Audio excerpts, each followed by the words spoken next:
Gamerheads podcast is part of the Little Fellow Media Podcast Network, sponsored by podcast host Budsprout, the easiest podcasting software for hosting, promoting, and tracking your podcast. Coming up on Gamerheads podcast, we talk about Epic's lawsuit against the Chapter 2 leaker, the newly announced NBC sitcom about esports, and Bethesda's efforts to fix Fallout 76 with a premium paid service. That's all coming up, along with guest Robert Workman, on this week's episode of Gamerheads podcast. And welcome to another episode of the Gamerheads podcast. My name is Vincent Van Busen, and with me are my co-host Blue. I can't, okay. AKA Writer's View. And my other co-host Mike. Do I have to do the voice? You know what, I'll just do it. AKA Desmond Mike. And from the Nether Realms, we have a very special guest with us. We have Robert Workman. AKA Satan. Where are the hot snacks? I was told snacks would be here.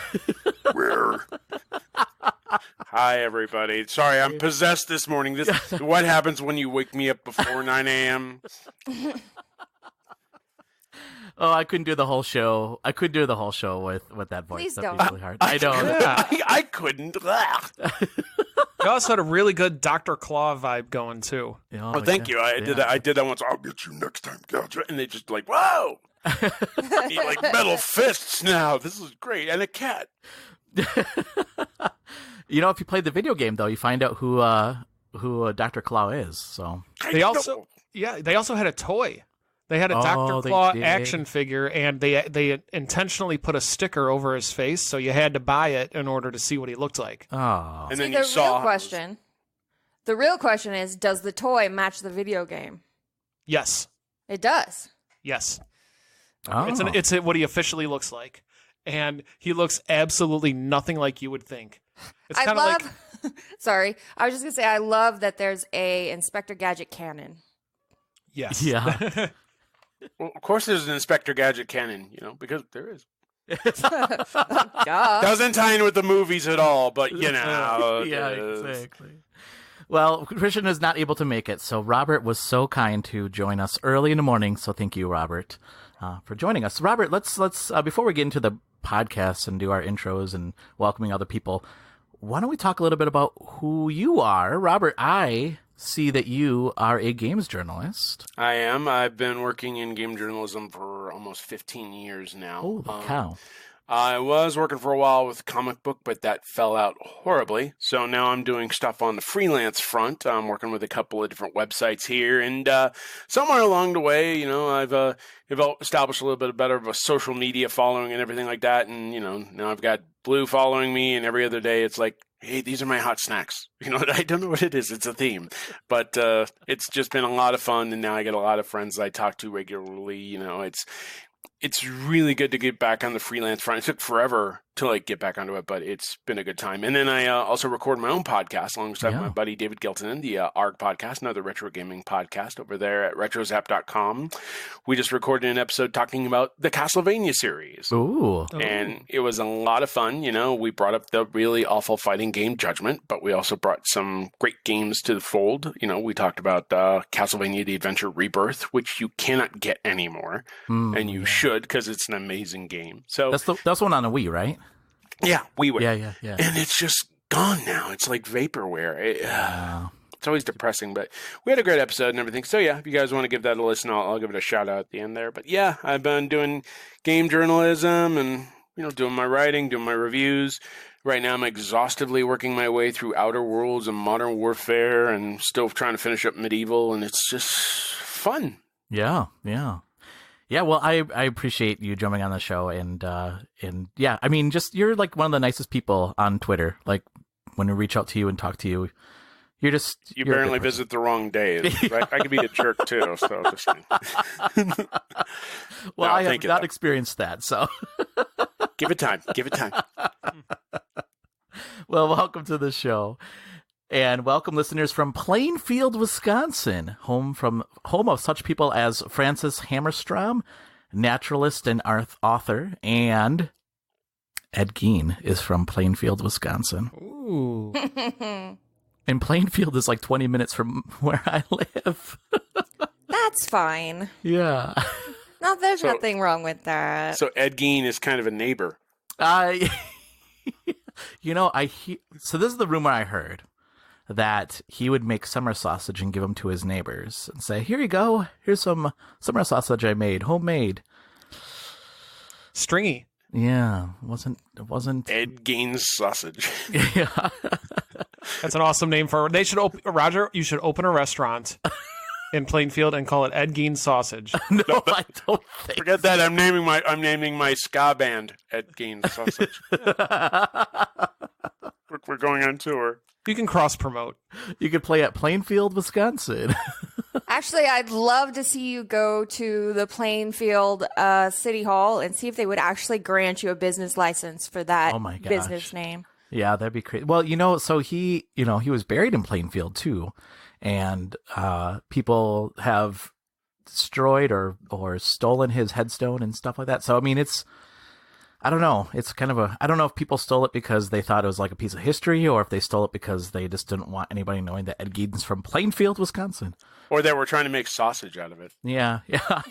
I don't know. Maybe it's a decoration for the new restaurant. Yeah, that's right. Home of the Ed Gein Killer Sausage. Well, welcome listeners from Plainfield, and welcome members of the Gamerhead Nation. That includes Miguel at Sergeant Fitgeet, Torto at JTorto40, and Tim at Great Saiyaman81. They support Gamerheads through our Patreon page, and for only $5 a month, you too can become a member of the Gamerheads Nation. The link to the Patreon page is in the show notes. Please consider supporting our podcast, and thank you so much for those who already signed up. We really appreciate it. The other thing I'll mention quick here, because it's next weekend, is Extra Life. Yay. Yes. I know. I'm super excited. Oh my goodness, you guys, we have a lot of stuff that we're going to be giving away for donations on the show. You got an insane amount of stuff to give away. I know, it's crazy. You'll have to give away like 4 things an hour. I know. In order to get rid of them all. I don't even have it all yet, because I need to stop over at the GameStop in Marshfield. Apparently they have some Funko Pops for me as well. Mm-hmm. So, oh my goodness. So just tell people real quick everything that you got. So I'll start with like some of the smaller things. So we got some posters, some Doom posters that look really cool. It looks like a comic book cover. So we got probably 50 of those that we'll be giving away for donations. We'll also be giving away some Halo stickers. I mean, I got probably hundreds of those actually. We also have some Gears 5 stuff. We have some Gears 5 lanyards, some medals, some pins. I think there's a sticker in there too. I'm not quite sure. There's a Wolfenstein Youngblood headband. And then we have a PlayStation 4 controller that's a Fortnite exclusive, I guess. So it comes with some V-Bucks and such for you. And we also have a Retron that can play a Super Nintendo, Genesis, and Nintendo games. And we got a bunch of games, probably 6 games, one of them being Super Mario World, Double Dribble. I don't remember all the games in that set, but there's 6 games we have with that. So yeah, we have a lot. Oh, and then I went and bought an amiibo, which is Majora's Mask. I haven't seen that in a really long time, so I bought that. We'll be having that as a giveaway for donations, so we'll have a lot. We have a 3-month subscription to Nintendo Switch Online. Oh yeah, we have that. We also have some Google Play cards as well, $10 Google Play cards. So we have a lot. You know what? I mean, most of my giveaways I'm doing digital game codes, because developers here, just give our game away, please. And one of them gave me 100 Steam codes. Holy cow. Dang. I would love to throw a few of those your guys' Whoa, that'd be awesome. Yeah. Wow. Next just remind me, and I'll probably just hit blue with here, and then a bunch of numbers. In no particular order, so you have to figure it out yourself. Just figure out which codes are which. Sorry, they're all continuous. I'm not a formatter. I'm a writer. Well, thank you. That's very kind. Yeah, so that's November 2nd, starting at 7 a.m. And this week we'll send out the schedule too, because we'll have quite a bit going on. I'll be singing some songs, and we'll play in some Jackbox at night, later on in the night. So it'll be really fun. And then you should mention our other giveaway that we have going on. Oh, yeah, the other giveaway. So we are giving away the game Death Stranding. Mm-hmm. What? Not part of the stream, but this is going to be a giveaway that if you leave us a review in iTunes for the reveals, you'll be put into a hat, and we'll pick out a winner, and that winner will receive the game Death Stranding. Seriously, this is like arguably the biggest game of the whole year. Yeah. By arguably the biggest game developer of the whole year. Yeah, exactly. Or of the whole of the whole history of games. So, people, you want to get in on this? Exactly.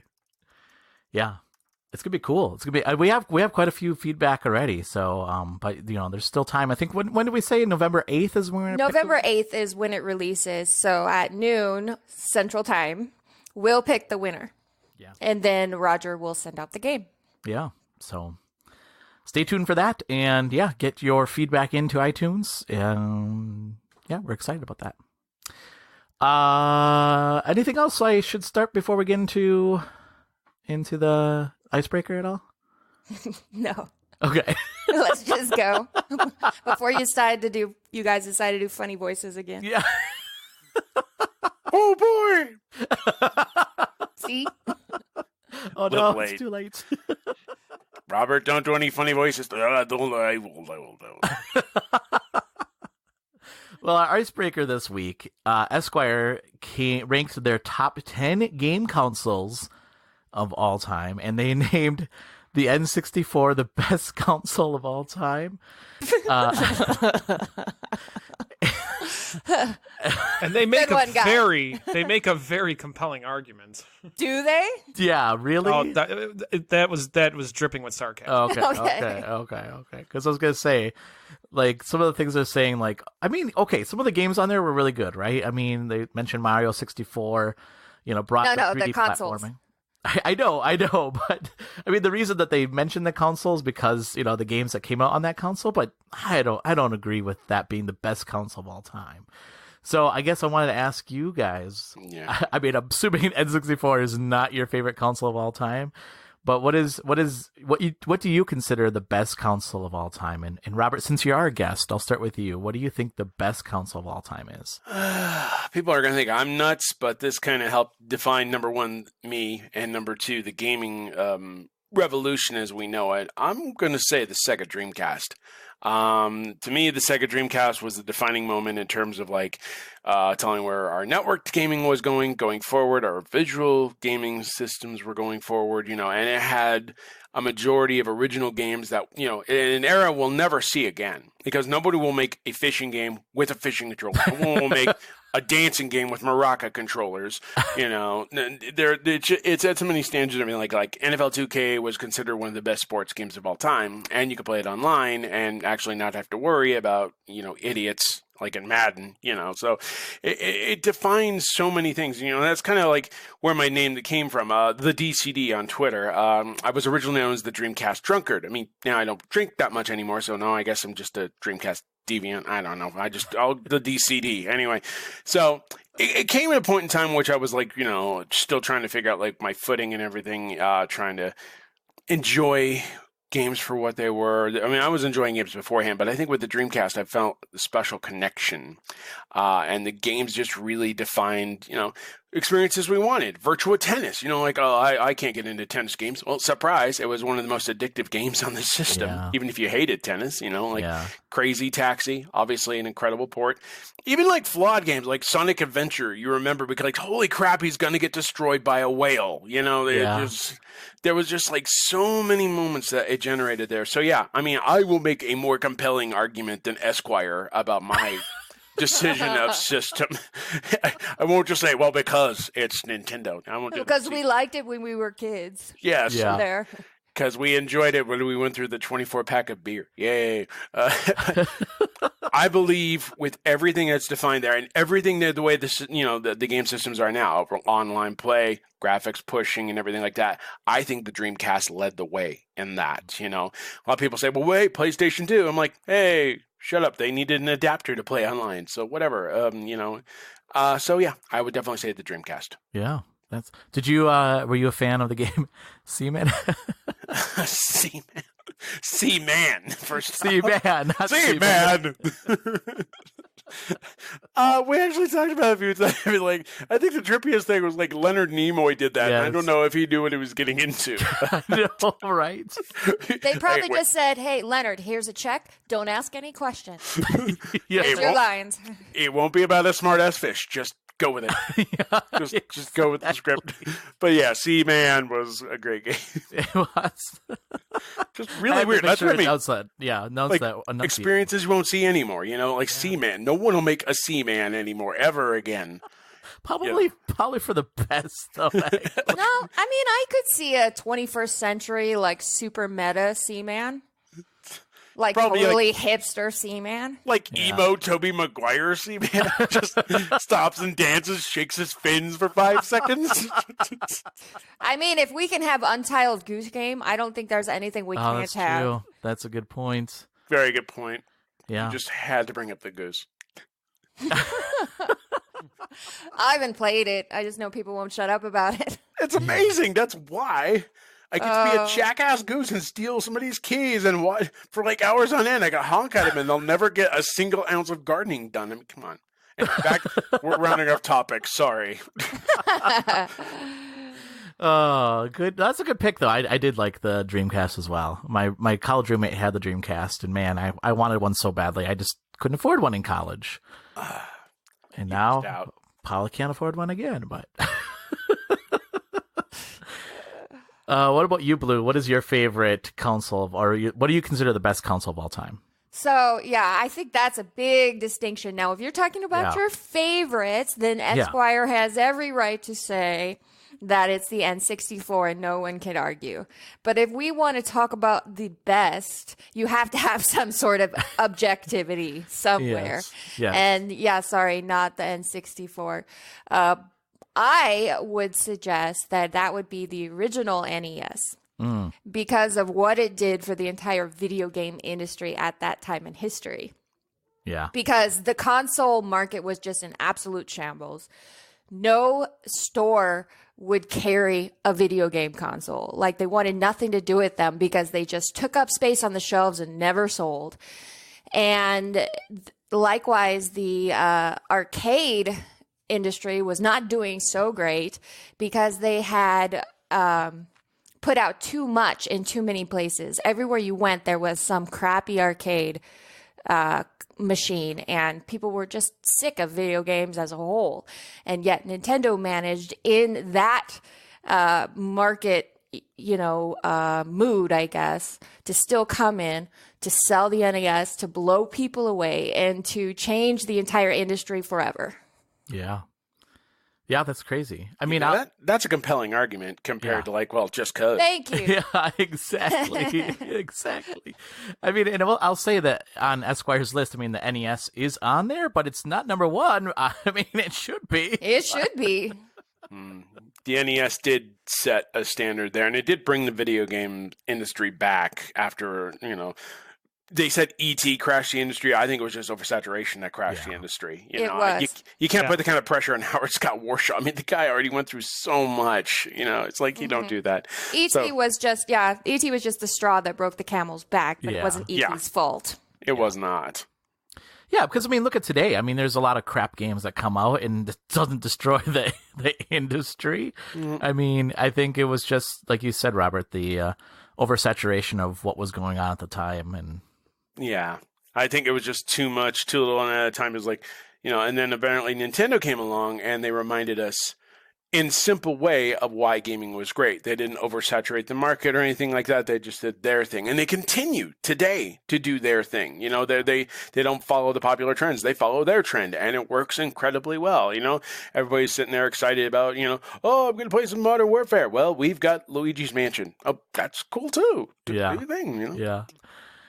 So maybe the Wii U, but other than that, Yeah, it's at the standard for the Switch. Whatever. There's always a positive light. Feel Forward is Robert is what what is his name? What? Oh God, can't think of Reggie. his name. Reggie, thank you. Yeah, that's right. Good pick, Blue. Mike, what is your pick for best console? Does the Nokia N-Gage count? If it you sure make as a hell. compelling argument. Don't just say because it is. Don't just say that. This one was tough, especially if it's favorite console. That's that is what it is. But if we're talking greatest, each generation had its own reason why the system would have been the greatest. Like Blue said with the NES, bringing the video game industry from the brink of extinction. At first I was thinking the Super Nintendo because it took everything that the NES did and just made everything so much better. But if I'm thinking in terms of in terms of innovation, I would have to go with the original Xbox. And the reason, really, yeah, I know. And the reason I say that is because I'm trying to remember of all the times that I was blown away by a system.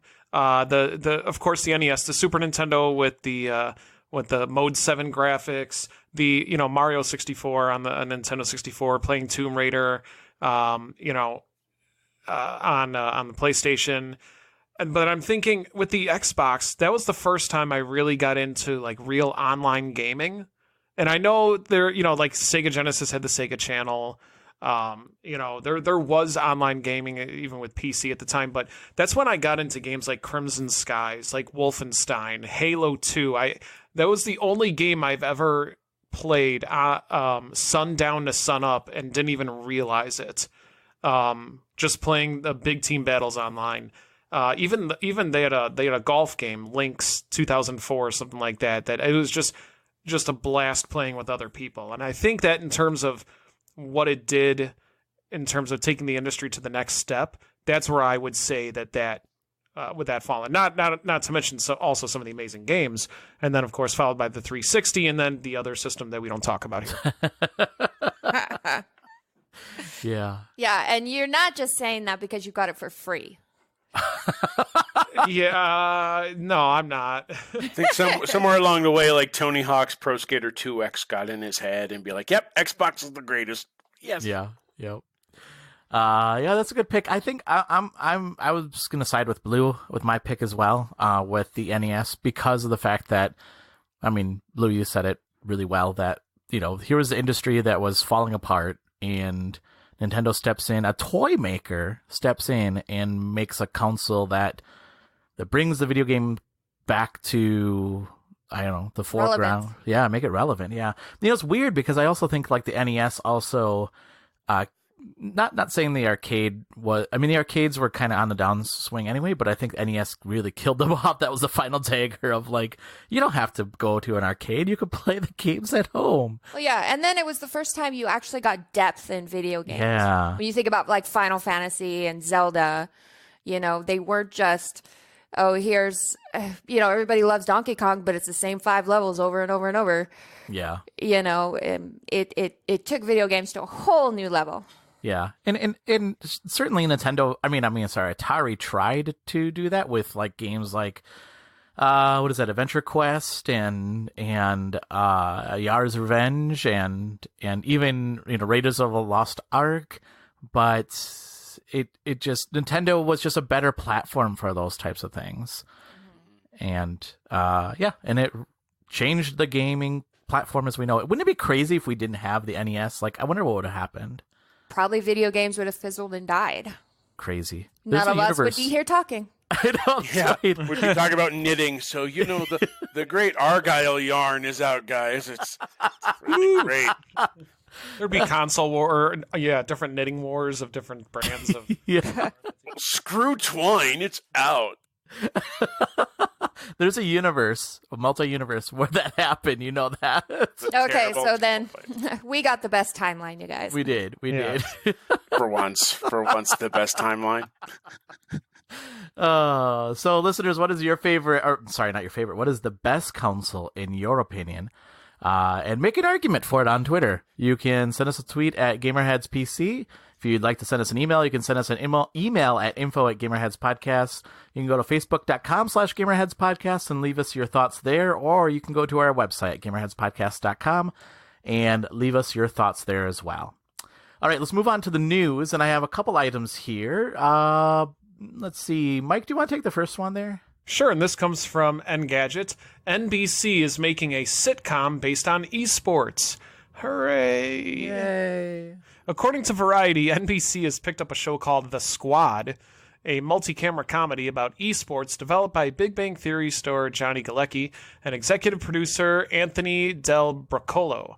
No further details yet on when the show will land or what it will involve, beyond its narrative that follows a group of friends finding companionship and common ground in their mutual love of competitive esports. Oh, no. And Yeah. it's by the Big Bang Theory, so they're going to ruin this level of geekdom, too, huh? And you know what? Wait, can I just step in? Thank you, Robert, for saying that, because I felt the same way about the Big Bang Theory. Thank you. Seriously. I think I watched a few episodes for a while there, and then it's just like, no. Thank you, because everybody else disagrees with me. I say the same exact thing, and everybody's like, "Oh, come on!" I'm like, "No, they're making fun of. They're destroying my geekness." Okay, but here's the thing. I don't think they really are. I don't think they delve deep enough into the geekness to really destroy it, because people wouldn't understand, because this is a network sitcom. They have to dumb it down so that the largest common denominator possible will watch and enjoy it, which means that this show won't really be about esports. Esports will be the show's MacGuffin. It will just be the regular sitcom comedy that everybody already knows and loves. Loves with finger quotes. Yeah. Well, I guess I shouldn't say that, because people do. Everybody watched the friggin' Big Bang Theory. It was on forever. Yeah. Roger, I'm going to fight you on this. Oh boy. Here we go.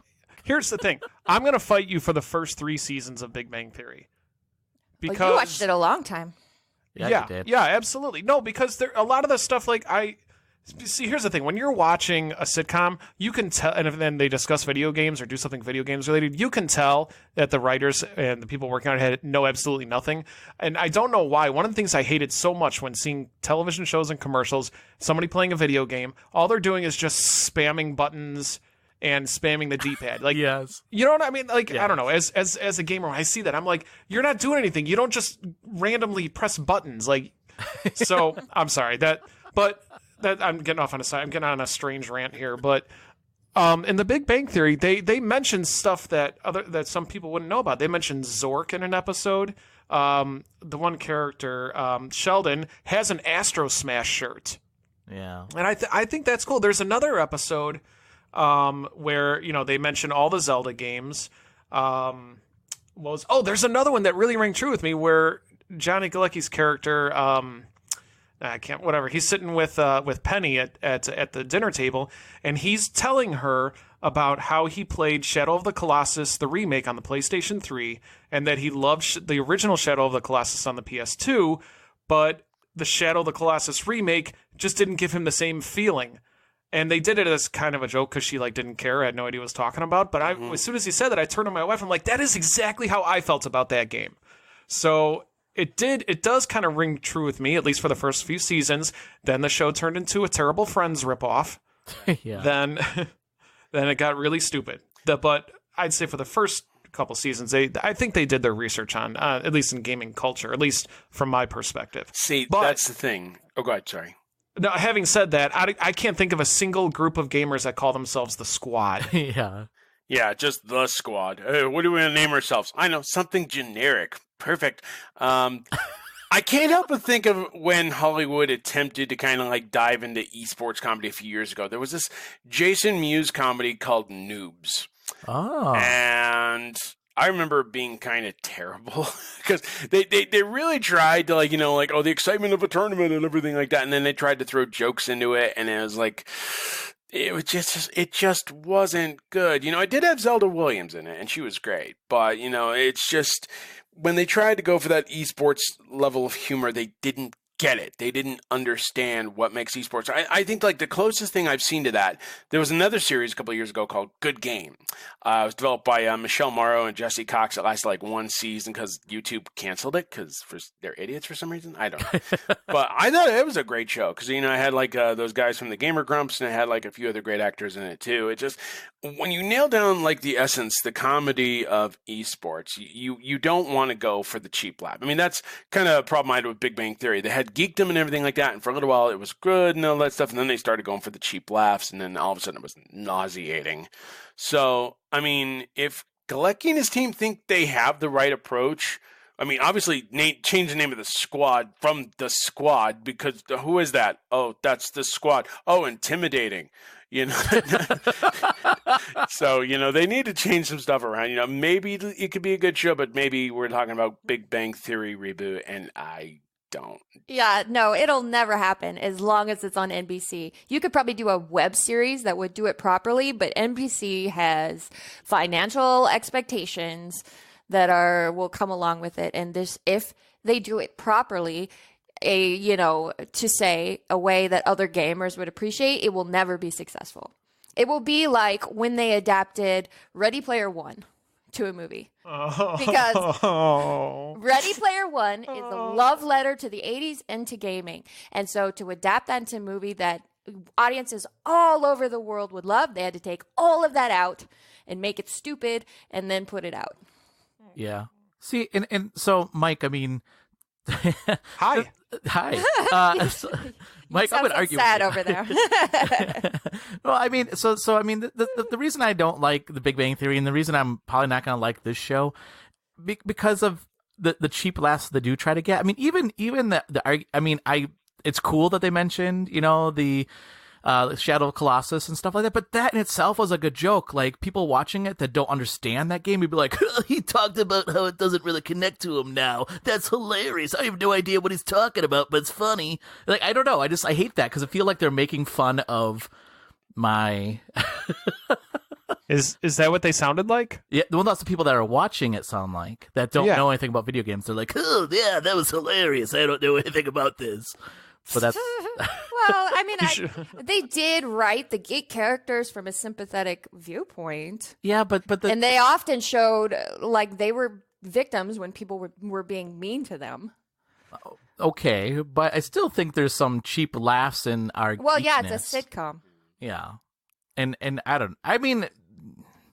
don't see how this is going to move the ball forward. This is just another like, oh, video games are really popular. Ooh, esports are really popular. Hey, we can make money on this.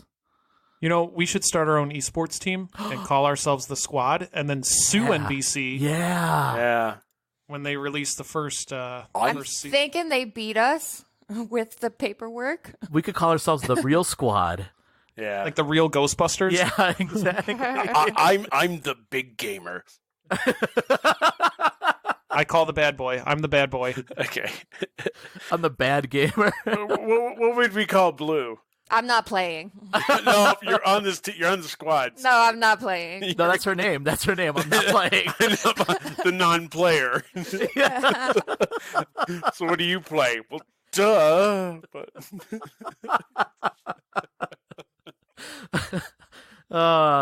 they don't have any details of when this is gonna. Yeah, they don't have any when the show will land at all, huh? So I guess or if, yeah, big if, yeah. So well, okay, we'll see. Blue, do you want to take the next article here? Sure. This is from IGN. Fortnite Chapter 2 leaker is being sued by Epic Games. So Epic Games is suing a user experience tester for leaking details for Fortnite Chapter 2 ahead of its official release, according to new court documents. In a lawsuit filed in North Carolina, courts Epic Games is accusing Ronald Sykes or at Invisible Llama 9. Okay, he can't spell. For leaking information about Fortnite Chapter 2. In the court document, Epic says that the company is, quote, suing Sykes because he broke his contractual obligation to keep Epic's secrets about the upcoming season of Fortnite, Epic's popular video game. In a timeline of the events, Epic says that Sykes was invited to be a UX tester for Fortnite Chapter 2 on September 21st, 2019, when he also signed a non-disclosure agreement. 3 days later, in a deleted tweet, one of Sykes' Twitter accounts, at snipa_king 2K, Subtle. was seen tweeting at another user, DM, I played S2 and can tell you the new stuff. Yeah. Or S11, I guess. I don't know. This guy definitely sounds not trustworthy. Yeah. No, I think he sounds probably about the height of intelligence you ever really find on Twitter. Yeah. Well, he's got several accounts too, so he must be, very sneaky. You decided not to use your main account. You use your side account. This guy's an idiot, obviously. Here's why he's an idiot. Like, if you actually get into Epic and you're going to be a UX tester for the new season of Fortnite, and you decide you're going to leak what you've seen, despite the fact that Epic has previously sued people for doing so. But you set that aside. You're still going to leak it. Why the heck are you telling people for free on Twitter? Yeah. Why don't you go to the big game journalism outlets and say, hey, I got information. I'll sell it to you. I'm not greedy. It'll, $3,000. Oh, what's that, IGN? You want an exclusive? See, now that's what's actually going to cost you. Mm-hmm. That's how you do that. we're not dealing That's with how you break an NDA. That's how you break an NDA. No, and everything is cash and under the table. There's no proof you did anything ever. Hey, PUBG Corp, do you know there's phishing? I'll tell you all about it for $5,000. Yep. This guy is obviously not the brightest bulb, and in fact, I don't even think he has a working bulb. I mean, like, Enviable Llama 9. Is that his main account or is that his Tinder account? Is what I'm wondering. But hey, baby, I'm a leaker. No, I mean this guy. Wow, Phrasing. Right? That's what I mean. He probably put that on his profile. I don't know. I mean, he probably would. So why? Okay, here's the thing. If you get in the door with Epic Games, that's a good thing because say what you want about Fortnite. It is the most popular game on the planet right now. It's making millions of dollars. They're doing an amazing job. If you get in the door with them, why in the hell would you risk your reputation at all against a multi-million-dollar company for some leaked tweets? I mean, I'm sorry, but if your Twitter handle is SnipaKing2K, I'm not sure you really care about your reputation. Obviously, because he's a leaker. It's just not. I know, right? So, yeah, he's not leaking anything anymore. But it's terrible. I mean, it's like you signed an NDA. You probably have a digital copy in your drawer along with all the goat porn you obviously have. I don't know, but it's just, it's a matter of if you signed it, you should not break it. I mean, if somebody gave me a game to review and I signed an NDA, it's not going to go the next day. Hey, that Red Dead Redemption 2 and the horse, and it was, because I know Rockstar will send me flying down in flames. You honor an agreement if you sign it. That's how it works. Yeah. You don't just go, hey, screw it. I mean, this is going to be fun. Watch this. You don't do that. Yeah, and good luck getting a job anywhere else in this industry. Exactly. It ruined, exactly. I mean, it's like, when I had a fallout with a major job earlier this year and everything like that, I thought I would have to figure out something else for myself. I mean, it took me all this time to build back up, but it's like, it didn't get to a point where I leaked something. I always maintain my level of professionalism. That's the thing. If you sign something, you stick to that. There are reasons that, like, people who sign agreements with Microsoft, they make sure, okay, you cannot leak this. And when they do like gameplay footage, your name's right there on the footage. So if it does leak out, you're like, it's not me. Oh, well, your name's right here. Yeah, right. It's not me though. That's a ghost or something. Yeah. No, it's like that Bruce Campbell gif that is always on use where he's like, I didn't do this. I mean, I did do it, but it wasn't me. Yeah, right. Yeah, exactly. The Family Circus cartoon's not me, and it's just a ghost. Oh, yeah. Well, good luck, Robert Sykes or Ronald Sykes. Yeah, Sykes? don't give him my name. Jesus. Good luck, Robert. Good luck, Ronald Sykes. I think you're pretty much done in the industry. Yeah, Yeah. good luck with that. I did browse through the court documents that were posted online. Oh, yeah. What I didn't see is what they're actually suing him for. I'm kind of interested in that because, I mean, just your average Joe on the street is not going to have any money. Yeah. Yeah, but Not Epic worth Games, suing over.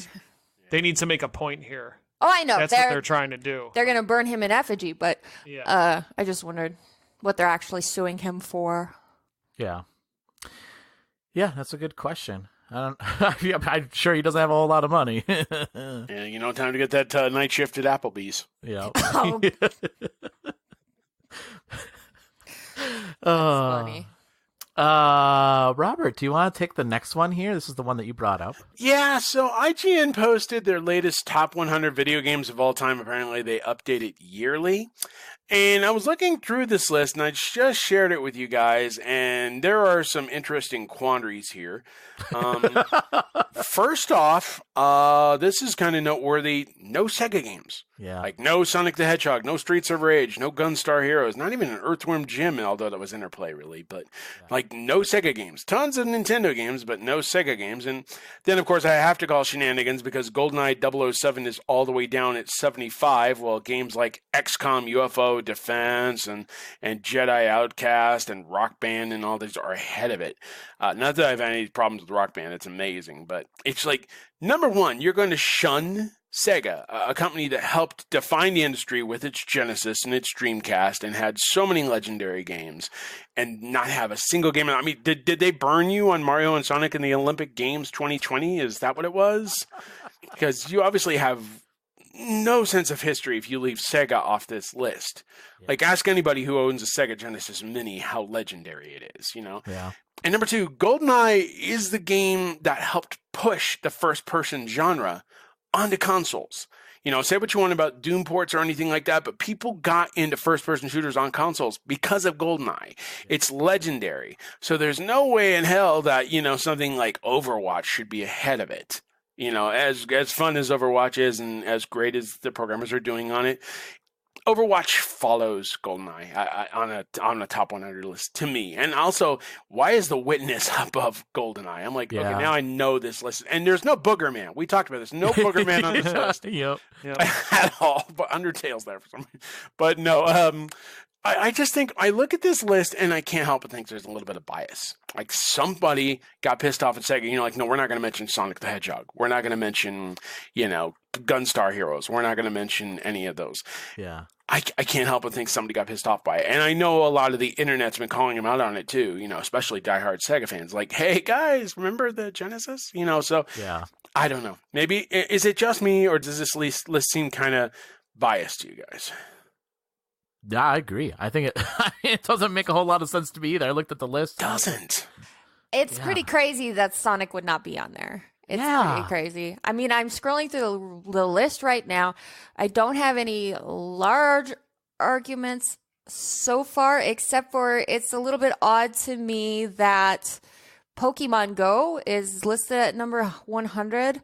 Yeah. And Sonic's not on the list, and Pokemon And Sonic, Go is? so Pokemon Go is better than Sonic the Hedgehog, everybody. Not true. But like a little while ago, up on the PlayStation Store, they had where the PlayStation staff had listed their 20 best PlayStation games. And so there was links there for you to buy all the games. The first problem with that list was that there was only 19 on your top 20 plus PlayStation games. Oops. The other thing that was wrong with it was that they listed Apex Legends on their list as one of the 20 best PlayStation games.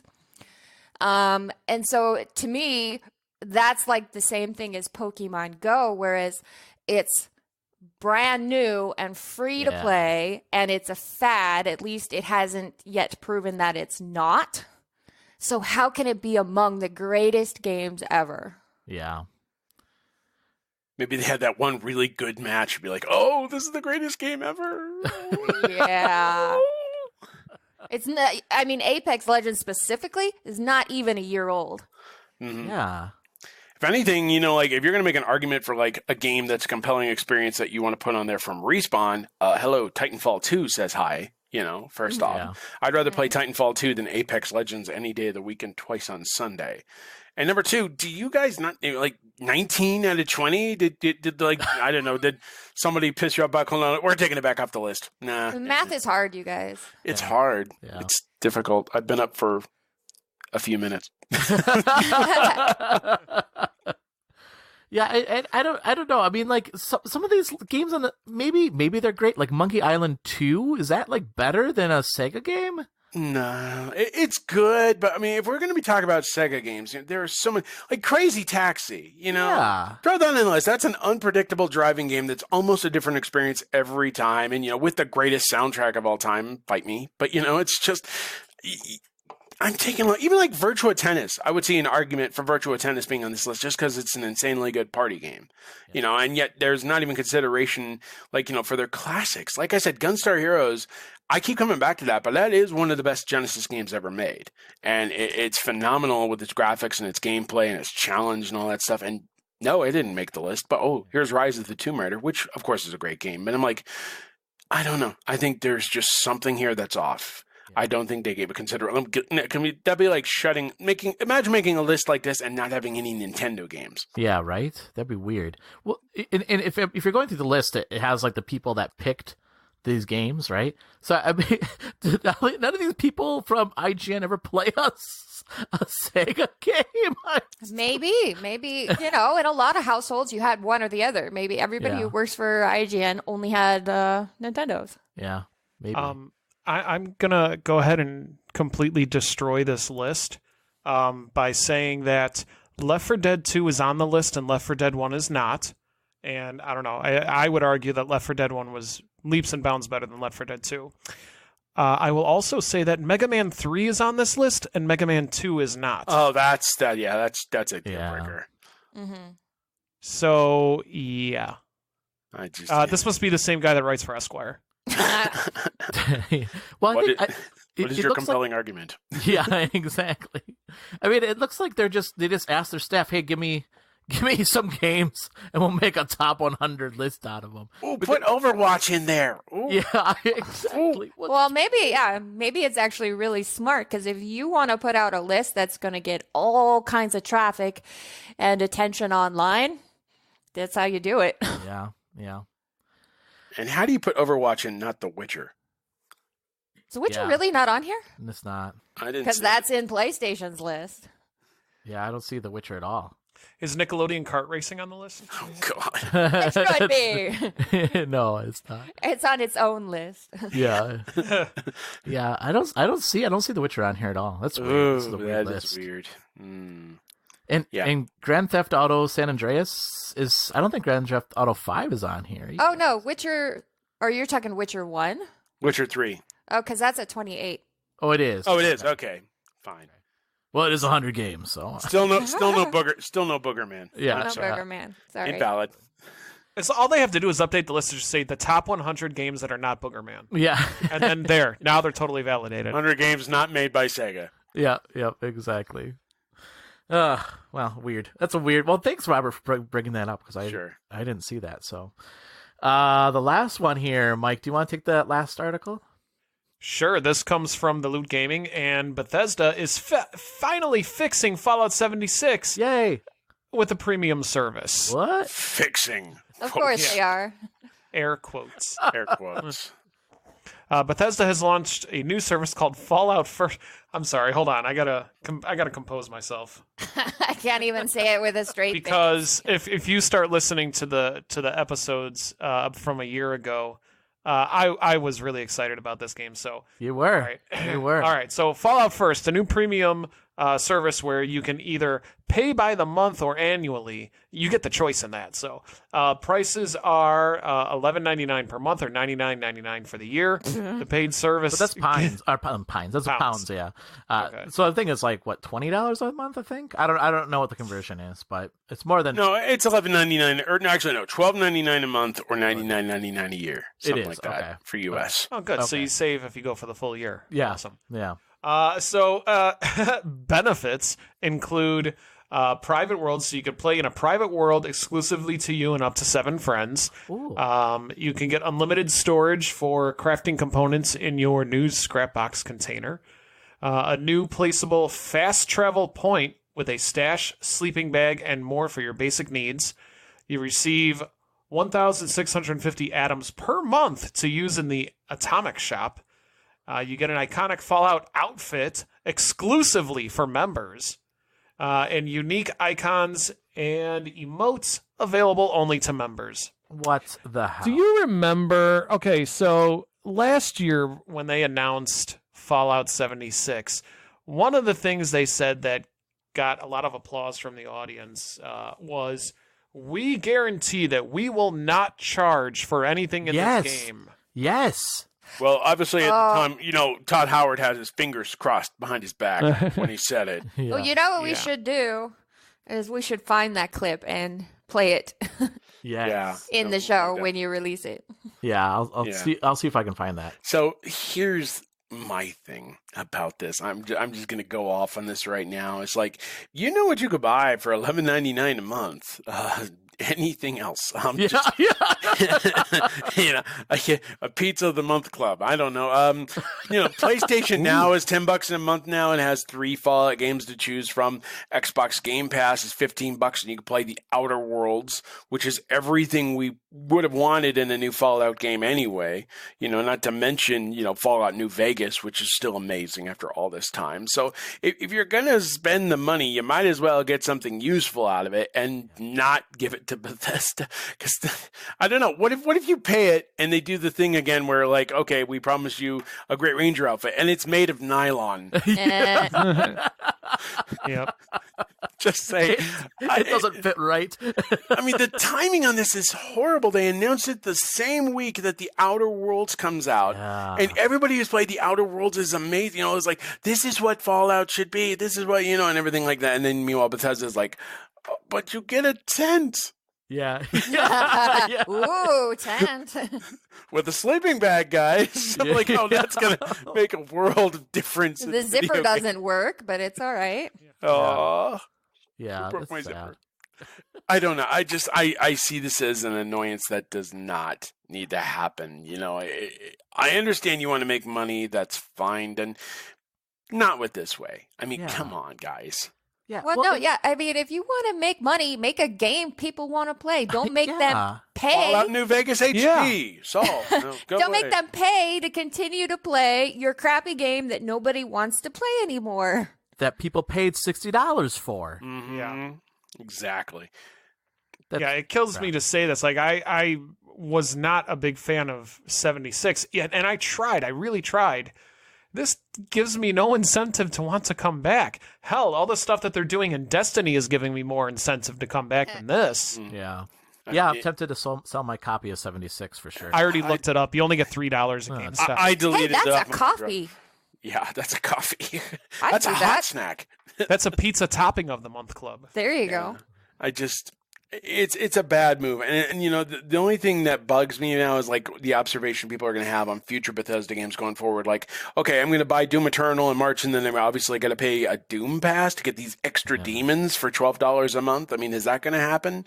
And, it's kind of an insult to the developers because, it's like these developers, they work hard to make these experiences and everything like that. And, because of business strategies behind the scenes, they're the ones who get pooped on a lot, and it's not their fault. It's sort of like when I saw this, just a quick off topic thing. I saw this thing on Twitter where it's like, there was this guy who was talking about like how everybody was chewing out like 2K's developers and testers for the crappiness that was WWE 2K20.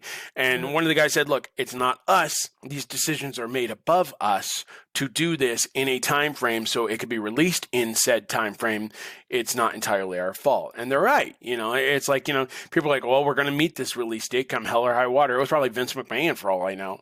And I don't know. I mean, I think when these developers go all out and then later on they try to do fixes, then later on they try to do business plans like this Fallout thing, they're thinking business in mind. They don't think of the developers, and half the time don't even think of the community. They just think it's best for the business, and it's bothersome, how You know who did this? You know who did this? Todd Howard. This the is Esquire guy.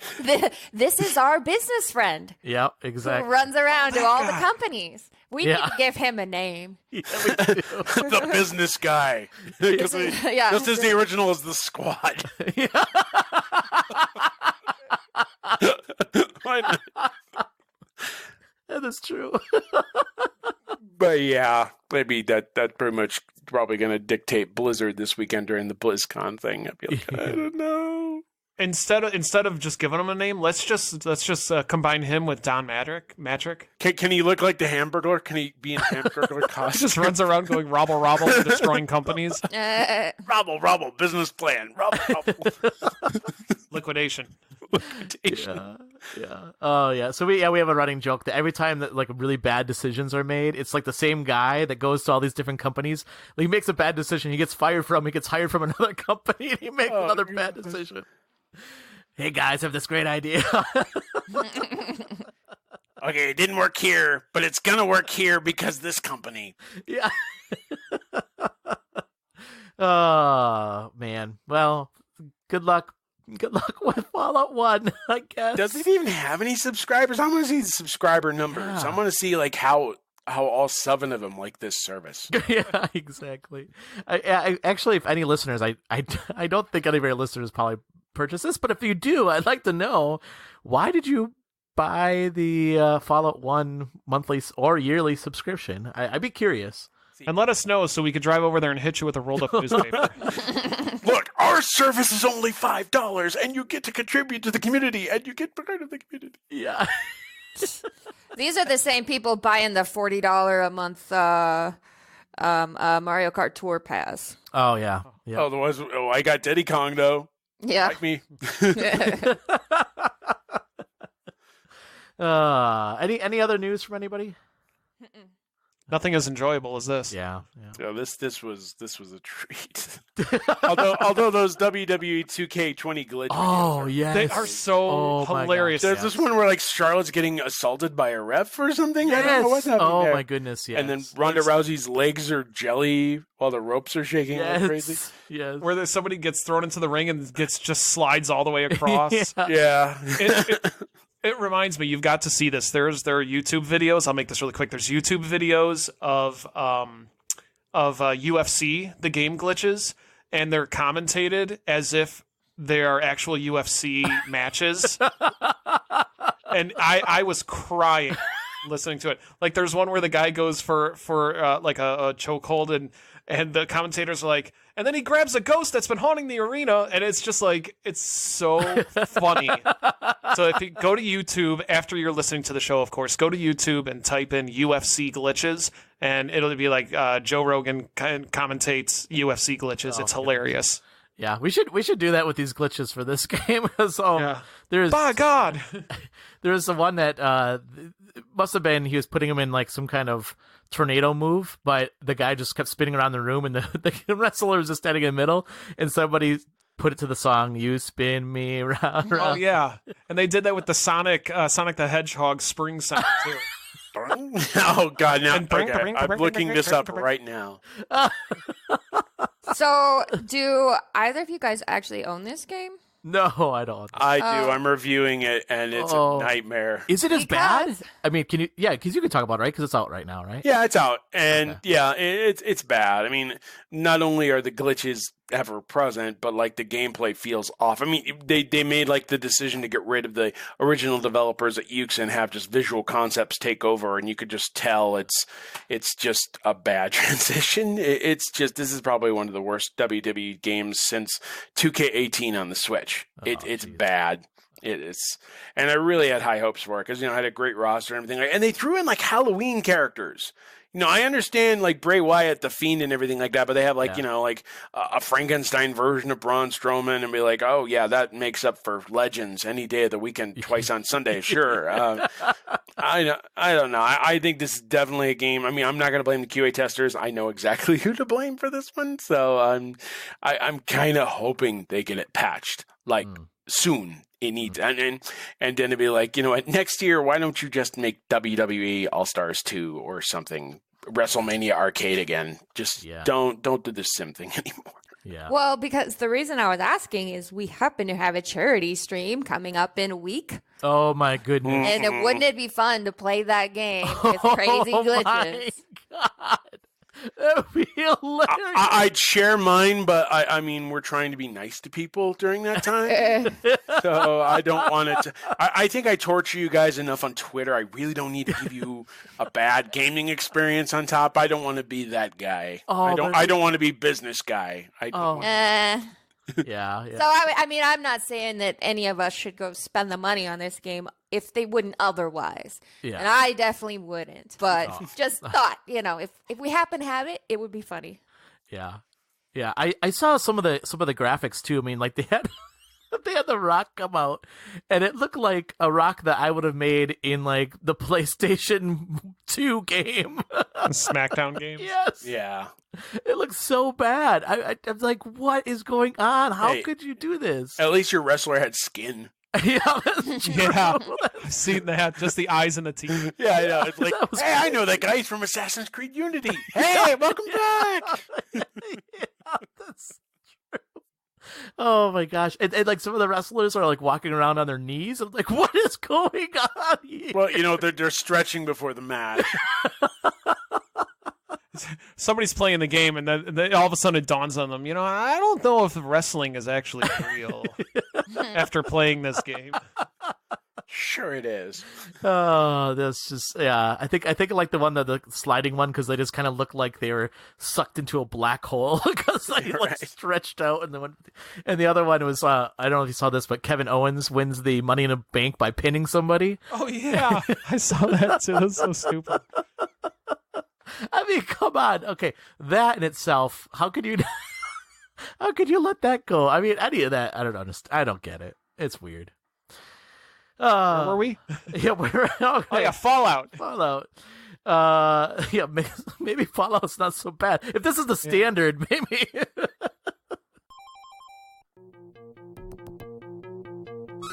If you love retro video games and want to watch 8 or more gamers compete for video game glory, come join us for the RGB High Score Live Tournament. We play one Wednesday a month at 7:30 p.m. Central Standard Time at twitch.tv/RetroGameBrews. Join us on October 30th for Zombies Ate My Neighbors. For more information and updates, follow us on Twitter at RetroGameBrews. RGB High Score. Relive the past.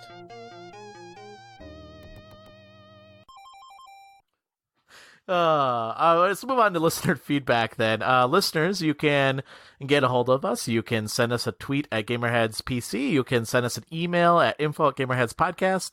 You can send us feedback on Facebook.com/GamerheadsPodcast or go to our website at GamerheadsPodcast.com and leave us feedback there as well. So last week we asked a question.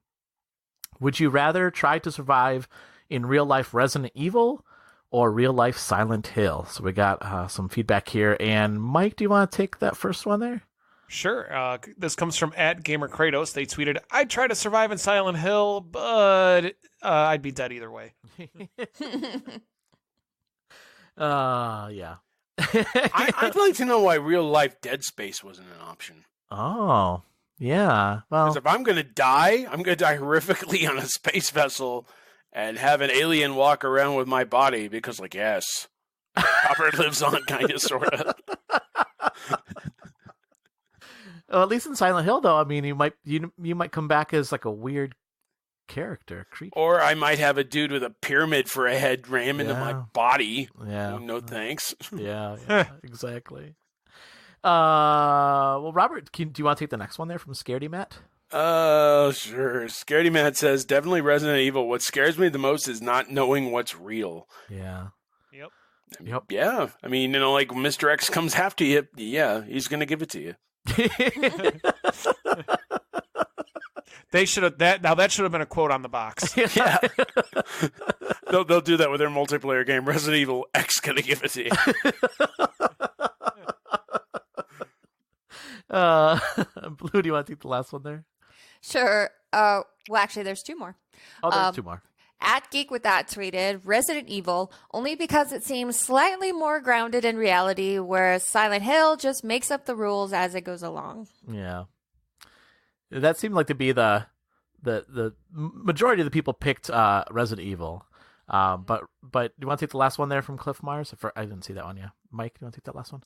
Sure. This comes from @CliffMars. They tweeted, Silent Hill is isolated to one location. If you're able to keep your wits about you, survival is doable. You get that nifty radio that tells you when danger is near. Yeah. Isn't that kind of what you were saying too, right?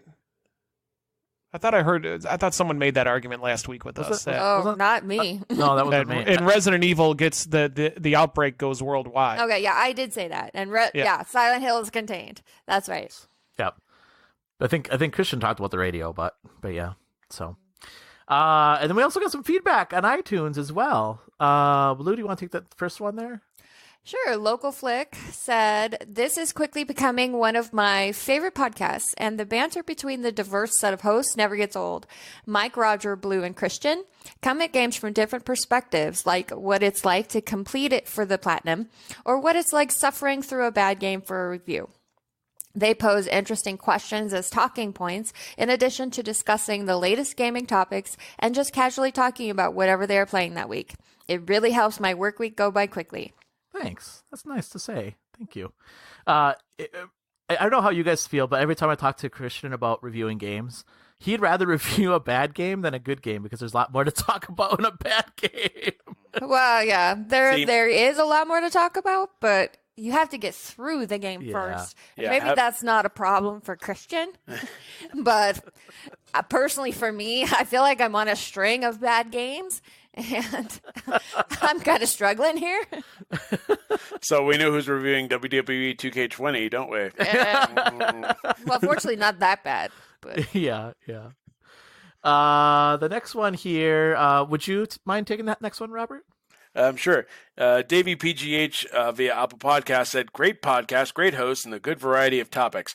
Absolutely crazy if you don't give them a listen, compared to being absolutely crazy if you do give them a listen. And Mike, do you want to take the Well-Read Mage one? Sure. The Well-Read Mage says, also via Apple Podcasts, the dark souls of nerd news podcasts. Gamerheads takes recent news buzz and converts it into actual real talk that is both entertaining and thought-provoking without becoming either an echo chamber or a propaganda machine. More game news and topics podcasts like this, please. I have yet to listen to a podcast that's simply a propaganda machine. Welcome to our game show, brought to you by WWE 2K20, the greatest game ever. We should totally make one though. That would just take really crappy games and like promote them. Brought to you that would be an awesome. We should do that as like for Patreons. Just do just like a 20-minute podcast where we take a game and try to find something good with it. That'll be our April Fool's one. Yeah, today we're playing Greedfall. Okay, brought to you by Blizzard. Oh. That was dark. Sorry, I went there. This is what happens when I have a lack of sleep. Sorry. Blue, do you want to take the next one? This is from @CardiacDrop, and he says, if you're looking for an amazing gaming podcast with an outstanding crew, look no further. Great in-depth look into a variety of games and touches on a variety of topics that every gamer can relate to. Plus, the crew is extremely active on social media, really making listeners feel heard and appreciated. Not just active, extremely active. Yeah. So I mean, I would say a lot of that has to go with Blue. So thank you, Blue, for being as active. I mean, I try to, but man, I can't keep up with Twitter as much as I probably should be. So, Robert, do you want to take the next one from NMetal85? Sure. NMetal85 says, getting back in a gaming podcast and loving the wonderfully chill Gamerheads podcast. Just 4 people talking about everything video games. Go listen. Thanks. And Mike, do you want to take the next one? Sure. And this comes from Mako Shark 150. Enjoy listening to the crew talking about games and other nerdy stuff. Helps me get through my workday. Nice. And then Blue, you want to take the last one? Jess Tort says, love this podcast. This ensemble of gamers have a great report, and you can tell how much they enjoy talking about video games. The short reviews and discussions are a nice addition too. Cool. Thank you, everybody, for the nice reviews. It's very nice. Yeah. And all those people that gave reviews are in the running for the Death Stranding game. So if you want to put your hat in the bucket, if you will, you can leave us a review on iTunes. You could also leave us a review on Podchaser as well. That's another place that we have our podcast, and they have a place for our reviews there too. So either place, if you want to leave us reviews for the podcast, just let us know and take a screenshot and send it to myself Gamerheads PC, or I think Blue, you had people sending it to you too, right? Mm-hmm. Yeah. So, all right. Let's move on then. Finally not finally, but I guess our last segment here. What games we're currently playing? And Robert, do you want to start us off? What games are you currently playing? What am I not playing? It's a busy time right now. Well, I'm working on Call of Duty Modern Warfare, which happily is a nice return to form after last year did not have a single-player campaign and left me completely lost. So I'm really enjoying where it's going so far. Level quality is really nice. Does make my PlayStation 4 Pro sound like it's on fire at some times, but that's the system for you. Also working on The Outer Worlds, which is an absolutely fantastic game so far. Great job over there by Obsidian so far. Really digging the feel, digging the customization levels. Visuals are fantastic. Having a good time with that one. And then also suffering through WWE 2K20. I'd rather not talk about it. And then I found just the other day the Aladdin and Lion King collection. It's coming out this Tuesday, but I was able to get hold of an early copy. Yay. It's a nice blast from the past. I'm reminded just how much Lion King ticked me off. It's that tough. But they did a good job with the remastering and stuff so far, so I'm enjoying it. So, I'm just playing through a different variety of stuff at the moment. Waiting for Luigi's Mansion. Yeah, me too. Yeah. I'm excited about that game a lot. I'm really excited about that game. So I have a question for you, Robert. The other day at lunch, I was sitting there, and this table next to me, this guy was complaining about how reviewers get paid to review games, and that's why crappy games get great reviews. Do you get paid to give reviews? Don't you know I do? I have a golden yacht. Of course I do. Silly fool.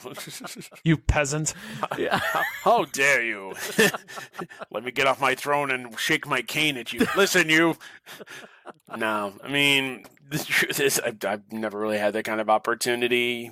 So, I mean, I just review as I see it. You know, the good news is I run into a lot of good games lately. I don't know what games Blue is playing right now, but I run into a lot of games that, I'm really find pleasing. And yeah, so, I mean, it's a fun thing, but obviously I'm waiting for that bad game to come along, so I'm pretty sure it will soon enough. WWE. Yeah. I just wanted to, get another insight into that, because I think that's just one thing that always just makes me laugh. I mean, granted, there are probably some perks that people get for reviewing games, but we never got paid to review any games. Like, I just want to see if everybody else is getting paid. You get paid by the people that you're reviewing it for. Yes. But, this is not like a PewDiePie situation. We're like, hey, we got this game. It's a wrestling game. It's broken. But we'll give you $100 and some hot snacks if you give it a great review. Anyway, I just wanted to clarify that. No worries. Make sure we're not missing out on some pay. Mm-hmm. Blue, what have you been playing? So I finished up Cat Quest 2. Yay! Yay. And, not too much more to say about it. I still really enjoyed it. Last night I fought Cthulhu, and that was funny. And instead of Cthulhu, it's Cthulhu. I feel like you guys didn't catch that. Mm-hmm. So that was funny. I didn't, yeah. Yeah. I haven't done everything. That like there's a level 200 cave I haven't been to yet, but I've done pretty much everything else. The toughest thing in the game so far was actually it's the cactus cave, and when you go inside, you have to fight the mother of all cacti, and which I assume is a Game of Thrones joke. And that fight was pretty difficult just because she has all these little cactuses that just keep respawning and attacking you no matter how many you kill. So that was a little more challenging. Is it too soon? Is it too soon for me to ask if the game gives you like closure, or do they keep it open or drop stuff for a third? See, that's the thing is I played it last night, and I mean it's probably not a shocker to people, but I don't know if this is a spoiler that I shouldn't be talking about. But yes, at the end of the game, they confirm Cat Quest 3. Oh, okay. Well, so yeah, there you go. That's you're not spoiling it. Okay, because like they had this, it was like characters were talking, and then it was like a black screen, and boom, Cat Quest 3, and I was like, oh snap! And then I took a screenshot, and I wanted to tweet it. I was like, look, but then I didn't want to spoil it for people, so I didn't tweet it. But yes, they confirmed Cat Quest 3. Yay! Nice. Awesome. The other thing, though, is when you finish Cat Quest 1, it unlocked a New Game Plus, which, because of the cat puns, they call it Mew Game Plus. Cat Quest 1. This one doesn't have that. Really? Yeah. So, I don't know.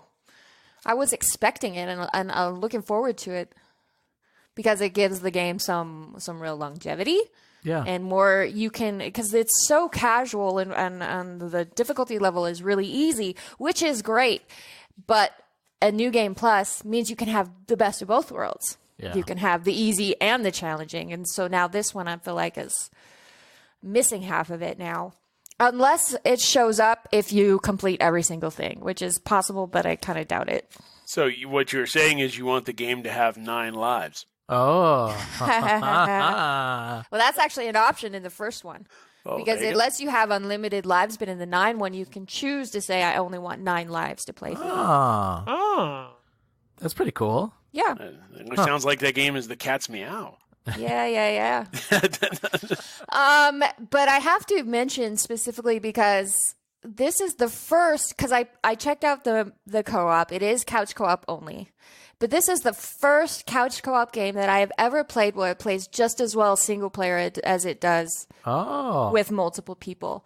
And I really, really appreciate that. I'm sick of couch co-ops games saying, oh, we're 1-to-4 players. But no, you actually really need at least 3 people. Yeah. That's awesome. That's really cool. Mm-hmm. Anything else? And then I have started playing, I want to make sure I get the name right. So it is, hold, please. I apologize, everyone. Okay, Travis Strikes Again. Oh, yeah. No More Heroes Complete Edition.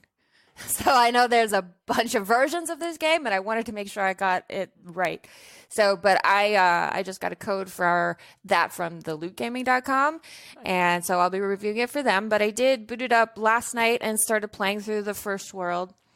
So apparently this is not a sequel to the others. This is sort of a not really even a reboot, but like a spin-off or a reimagining. So basically you play as Travis, and he gets sucked into his demon video console, and so you got to play through the various games in the console. And it's like a hack and slash with, you have kind of like a lightsaber looking sword in there. So it's got lots of very funny meta gaming humor.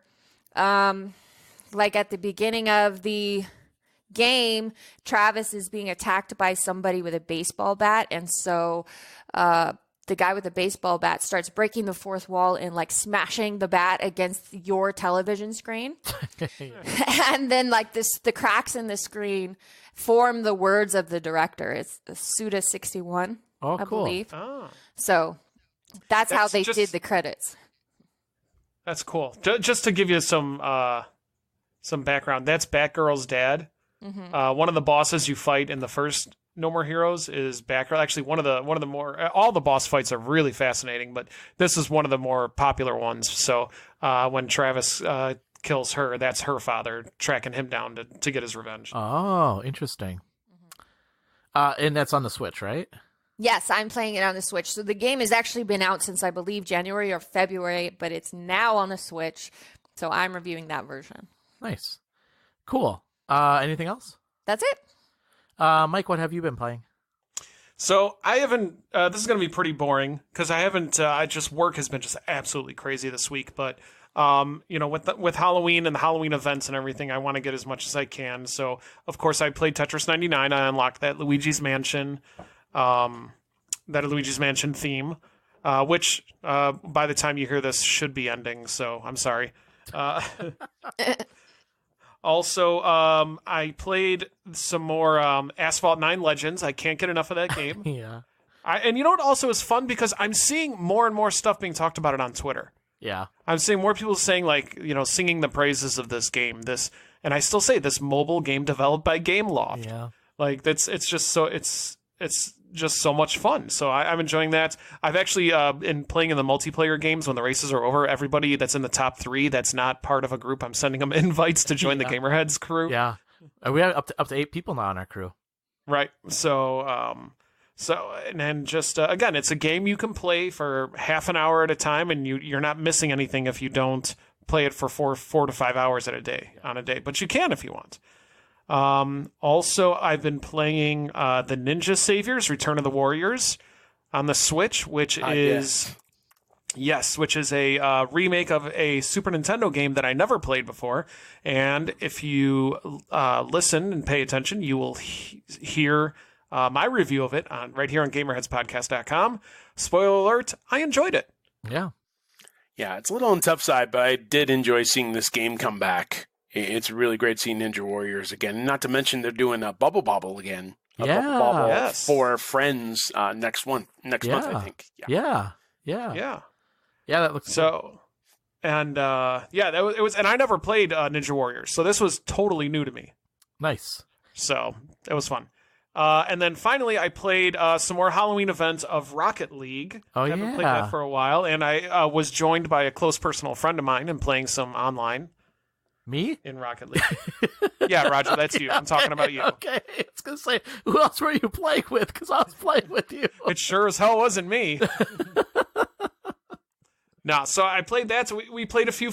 We played a few games. It took a long time to get into a match. A lot longer than it would have taken if we probably did it individually. Yeah. But we won. We won a couple, lost a couple, but got lots of candy corn. Yeah, we did. Enough that I was able to get my Hopper shirt, the Hawaiian Nice. shirt. Your skin? My skin, for the car. Nice. Yeah. So, cool. Anything else? Nope, that's everything. Yeah, I've been playing Rocket League as well because of the Stranger Things event going on right now. And I played a little bit the other day. I was hoping to see you on online, Mike, but I didn't see you online. But so I played a little bit. It's funny when you and I played together. Like, I think we had a really good strategy. Plus, we were talking to each other, so I think that helped. When you play with other people, like, I just wasn't as good. But it was fun. It was still fun. Yeah, I really liked your strategy of when you told me hit the ball into the other person's goal. Yeah, that helped. Really helped. Yeah, that really helped. Didn't it? Compared to just hitting it in the air or I tend to bounce. I was just doing flips. That's what I thought the whole thing was about. And then I've been also playing Tetris 99. I also got my Luigi theme as well, so that was fun. And I'm not good at Tetris, but I mean they make it achievable. It's not hard to get that theme, so that was good. And then I've been playing some more Asphalt 9 Legends as well. And like you said, I mean it's a fun game. I mean, yes, there's a lot of loot boxes in the game, and that's kind of annoying. But I did end up buying my first car. You didn't spend $90 on it, did you? No. Okay. Roger. No. All right, get the rolled up newspaper. It was only 18, guys. Come on. Yeah, exactly. No, I had a bunch of gold coins, and I was like, oh, this car is $1.99. I'll just get it with my gold coins. And it's cool. It was kind of neat. So, I don't know. I won't spend more money on it, but it is a fun game. I mean, there's plenty to do in that game outside of just your career mode. I can spend all my whole playing time just playing online and doing the daily events. And if you do play the game, I mean, daily events, you do get the chance to unlock some cars doing the daily events. So, I've been playing that, and then have I been playing anything else? Yes. What else have I been playing, Mike? You streamed. I streamed Super. Super Castlevania. Yeah, I played a little bit of that. My internet was acting funny, so I couldn't stream as much as I wanted to. But I beat the first boss. Yay! Yay! Is that the wolf? No, it's the guy on the skeleton. The skeleton on the skeleton horse. Oh, okay. Yeah. So yeah, I was like playing. Yay! I love that game. It's a good game. So brought back good memories for that game. But okay. Before we close out, I did find one more thing we should probably discuss. If you want to talk about a waste of money, I just saw the SpongeBob SquarePants Battle for Bikini Bottom Rehydrated Fun Edition I saw that. for $300. What? Some awesome statues. Yeah, it goes with 3 statues and socks. Oh my goodness. Socks. I just saw this and I'm like, you know what? I'd probably buy this over Fallout 76. Yeah, probably. Wow, $300. That's crazy. It's just anyway. I wanted to share that. So if you have extra money and you really want to spend on something ridiculous, yes, there you go. You are. There you go. Nice. You can either pick the Fallout 1 or this SpongeBob. Or anything else. Or anything else for that matter, exactly. Nice. All right, well, that's what I've been playing. Let's go around and tell people how they can get a hold of us. And Robert, we'll start with you. How can people get a hold of you? Well, I'm usually, we found it, Twitter. Twitter.com/thedcd. You can currently find my work over at gameper.com, svg.com, and adventuresinpoortaste.com.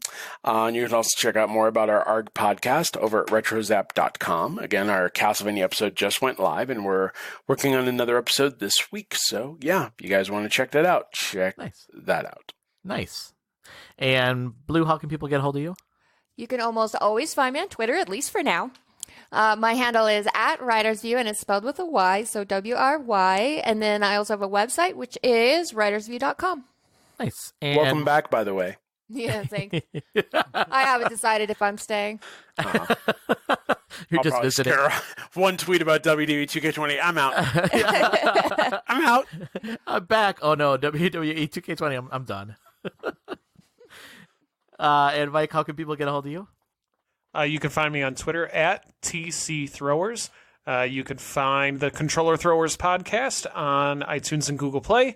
And you can find me at twitch.tv/TCThrowers. Nice. And listeners, as I mentioned before, you can always send us a tweet at GamerheadsPC. You can send us an email, info@gamerheadspodcast.com. You can go to our Facebook page, facebook.com/gamerheadspodcast, or go to our website at gamerheadspodcast.com as well. All right. Well, Robert, we'll start with you. Robert, thank you so much for joining us this week. Well, thanks for having me. This turned out to be more fun than I thought it'd be. Thanks, I think. Yeah. Sorry, I thought it was going to be groggy, be like, yeah, games, yeah. But no, this has been a lot of fun. Thanks for having me on, and it's great to find. Like I've been messing around with Blue for months. We've been doing like pun games and all this stuff, and it was like, we're going to get you on the podcast someday. I'm like, yeah, that'll happen. And, I'm on a podcast. Yay. Yeah. Nice. Thanks. Well, thank you so much for jumping in. I really, and I know that's early for you, and I know that you. It's fine. Okay, it's fine. I'm good. We'll have you on again in the future if you'd like to come back. Later in the afternoon, please. Yeah, that's right. And Blue, thank you so much for joining us. You're welcome. And Mike, thanks so much for joining us. Always a pleasure. And listeners, thank you so much for joining us and listening to our podcast. Remember, November 2nd, starting at 7 a.m. Central Time, we will be streaming Extra Life. Join us. There's so much stuff that we have that will be given away for donations. It's going to be awesome. It's going to be a really, really fun event. You know what'd be great? Oh, good. I was going to say, what you should do is, like, when you reach certain donations, you should do weird voices. Yeah, I could do that. That's up to you guys. But seriously, if you show up, you'll probably win something. Yeah. Because we have so much to give away. Yeah, we really do. And I might throw some more in there. Why not? Whoa! That's awesome. Yeah, that's so cool. The other thing that I will say about the event, it's great to see gamers come together and like the industry come together and do this for a great cause. It really does melt my heart to the people that have donated already and just the donations that we're getting in and just the positive feedback that we've been getting. So this is really cool. With that, we will talk to you next week. And just remember, do follow us on I should mention that's twitch.tv/Gamerheads podcast for the Extra Life event. So go out there right now, subscribe, follow us, so that way you can be part of the event. So, all right, we'll talk to you next week. See ya. Bye. See ya. Good night.